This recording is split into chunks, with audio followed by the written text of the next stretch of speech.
जोरदार तालियां बजा देती आप ही के परिवार की एक आज हमने की यज्ञ में एकत्रित हुई बारी है।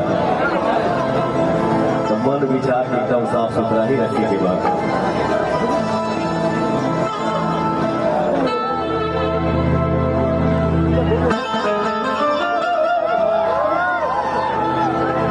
हमने के पता ना रहे कि हमने की यहाँ गाना भी गाने के बाद तो तैयारी से हम लोग यहाँ नहीं आए हैं, लेकिन आप सबके बीच में मनोज और पवन खड़ा हो जाएंगे और संगीत ना हो ये संभव ही नहीं है।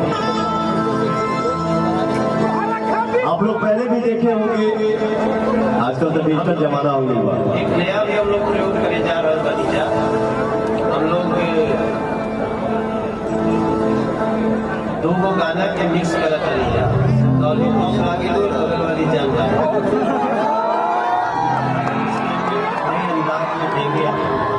इसका टाइटल रहेगा गाने का।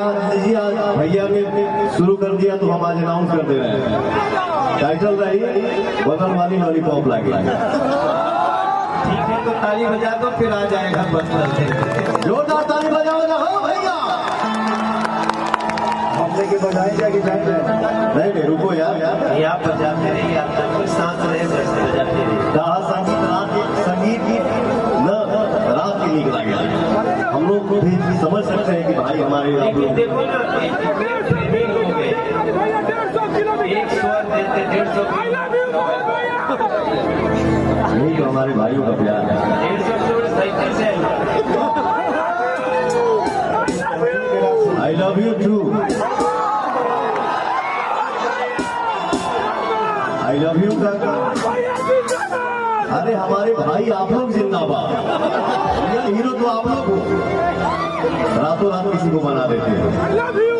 तो मैं भोजपुरी का शेर रियल हीरो सब आप सबको ही मानता हूँ।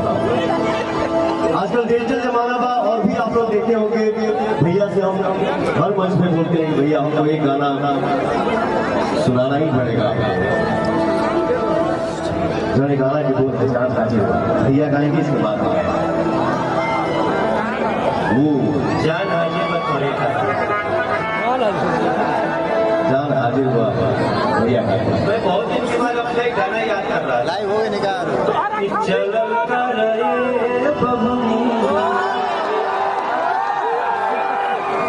ओढ़निया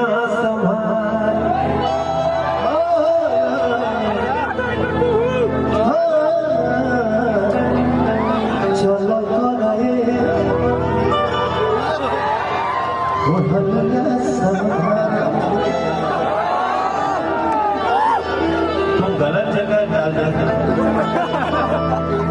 क्या देखिए, हम हमेशा से जब गाना गाना लिखते भी तो हम ओढ़नी के महत्व को बनाए रखना चाहते हैं। हम लोग इसलिए गाना गाते थे।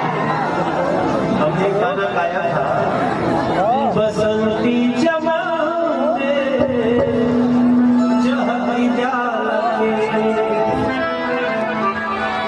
चहकी जाल वो जो पहले हम बताए थे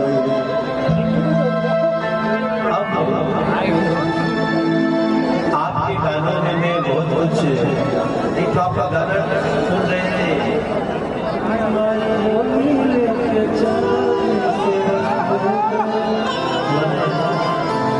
मुझे बड़ा अच्छा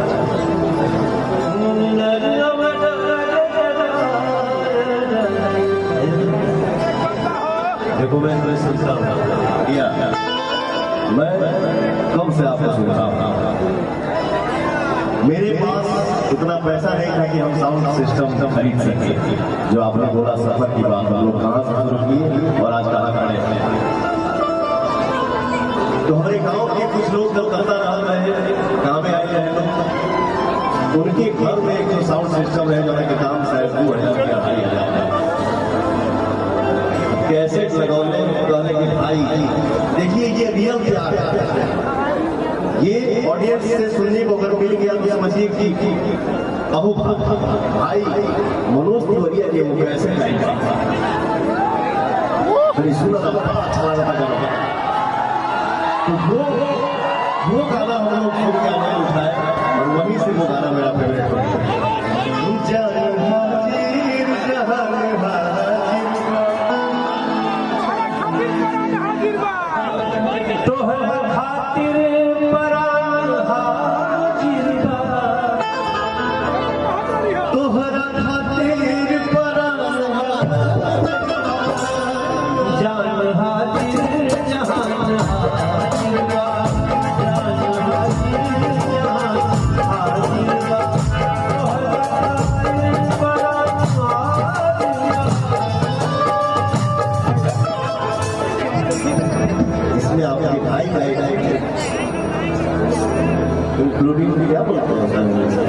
इंक्लूडिंग तोहरा खातिर परान हाजिर बा जन हाजिर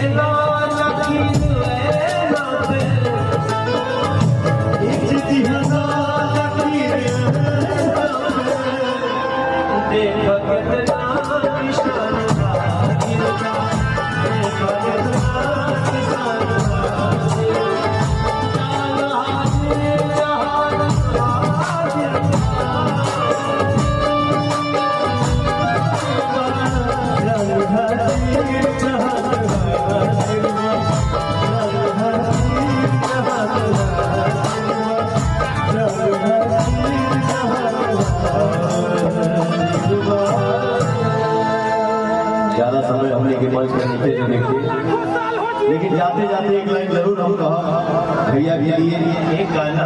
हाँ भैया, एक गाना सुना दो लोगों को थोड़ा।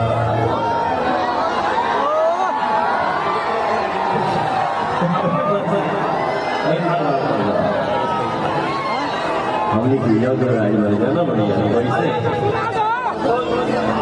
जब मन खुश रहे तब हाथ में काम आए, जब जेब में नाम आए। मन खुश रहे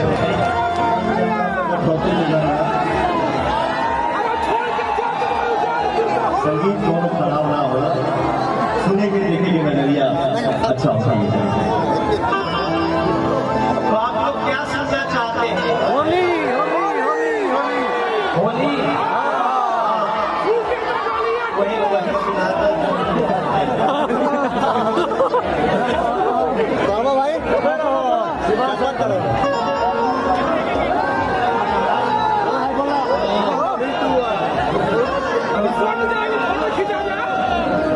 क्या उनके दहलिया से आ जाए राजा? अब ये सुना देते हैं। आप भाई अपन होली सुनाई करेंगे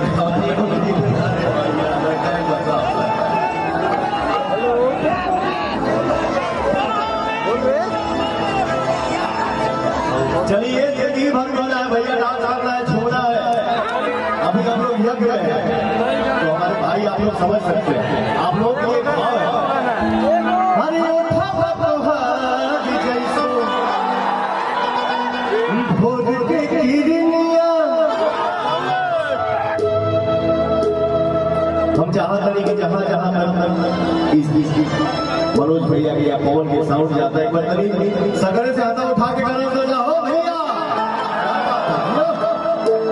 अरे होठा बहार जैसे भोर के किरनिया, अखियों में प्यार के सफायर बदनिया। बिंदिया बुझाला ऐसे जैसे चार सजाने वाले भगवान बड़ी फुर्सत से हमरा भैया की